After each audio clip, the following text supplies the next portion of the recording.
부활 8일 축제 목요일에 보내드리는 오늘의 강론, 담당의 천주교 대전교구 노인 사목전담 양희창 신부입니다. 오늘 복음은 루카복음 24장 35절에서 48절까지의 말씀입니다. 그 무렵 예수님의 제자들은 길에서 겪은 일과 빵을 떼실 때에 그분을 알아보게 된 일을 이야기해 주었다. 그들이 이러한 이야기를 하고 있을 때 예수님께서 그들 가운데 서시어 평화가 너희와 함께 하고 그들에게 말씀하셨다. 그들은 너무나 무섭고 두려워 유령을 보는 줄로 생각하였다. 그러자 예수님께서 그들에게 이르셨다. 왜 놀라느냐? 어찌하여 너희 마음에 여러 가지 의혹이 있느냐? 내 손과 내 발을 보아라. 바로 나다. 나를 만져보아라. 유령은 살과 뼈가 없지만 나는 너희도 보다시피 살과 뼈가 있다. 이렇게 말씀하시고 나서 그들에게 손과 발을 보여주셨다.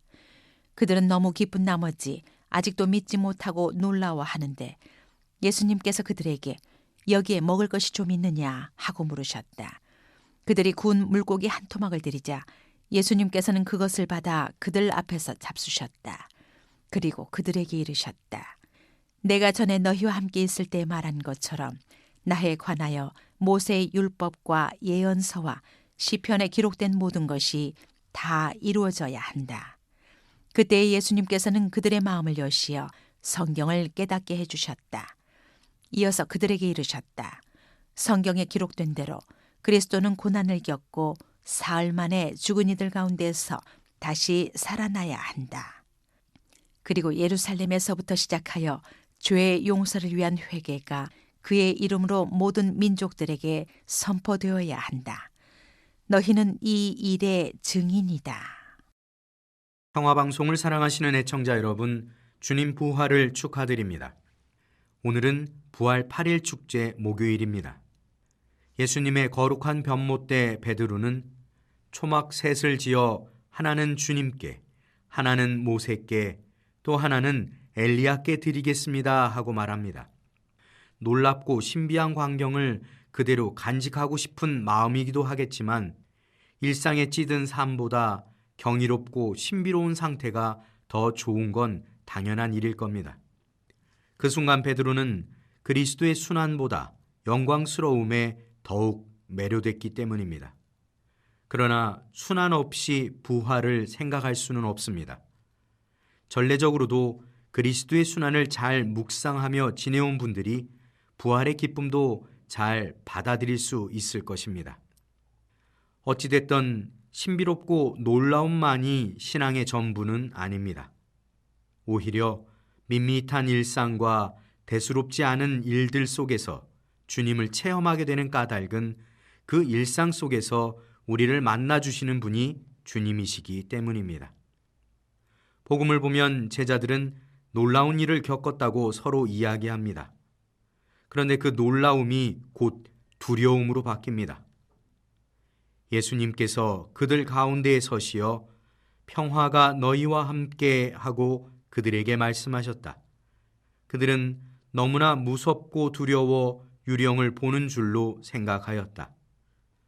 그 모습에 예수님께서는 먹을 것을 청하시며 제자들이 내어준 구운 물고기 한 토막을 제자들이 보는 가운데 잡수십니다. 그 모습에 제자들은 사람들의 비난 속에서도 아랑곳하지 않고 죄인들과 가난한 이들 그리고 병들고 소외된 이들과 함께 식탁에 앉으셨던 예수님의 모습을 떠올리게 됩니다. 진정 자신들과 함께 해주시겠다던 분이었음을 확인합니다. 우리도 주님을 뵙기를 원합니다. 그러면서 우리가 살아가는 일상의 것 안에서는 주님이 오시지 않으리라 생각합니다. 무엇인가 놀랍고 신비로우며 남들이 경험하지 못하는 그런 것을 바라는 마음이 생깁니다. 그러나 주님께서는 우리와 똑같은 모습으로 오셔서 우리를 대신해 죄를 짊어지신 분이십니다. 그러니 우리와 함께 먹고 마시며 우리의 처지를 함께 하셨습니다. 부활의 영광도 마찬가지입니다. 내가 사는 삶의 자리가 아닌 다른 놀라운 곳에서 벌어지는 일이 아니라 때로는 밋밋하고 때로는 대수롭지 않게 여겨지는 그 일상의 삶 속으로 주님께서는 들어와 계십니다. 그리고 인사를 건네주십니다. 평화가 너희와 함께. 만약 그때 복음에 나오는 제자들의 모습처럼 너무나 무섭고 두려워할 것인지, 아니면 일상의 초대처럼 물고기 한 토막이라도 주님과 함께 먹을 것인지는 우리 마음가짐에 달렸습니다. 부활 8일 축제 목요일인 오늘 주님께서 우리에게 주시는 소명, 즉 죄의 용서를 위한 회개가 모든 민족들에게 선포되어야 한다라는 이 말씀이 실천되는 하루가 되셨으면 좋겠습니다. 그리하여 부활의 기쁨과 신비가 다른 곳이 아닌 우리의 일상 속에서 체험되는 날이 되시기를 기도드립니다. 부활의 신비는 일상의 삶 속에서 계속 되어야 합니다. 오늘의 강론, 지금까지 담당해 전주교 대전교구 노인 사목전담 양희창 신부였습니다. 내일도 양희창 신부의 강론이 계속됩니다.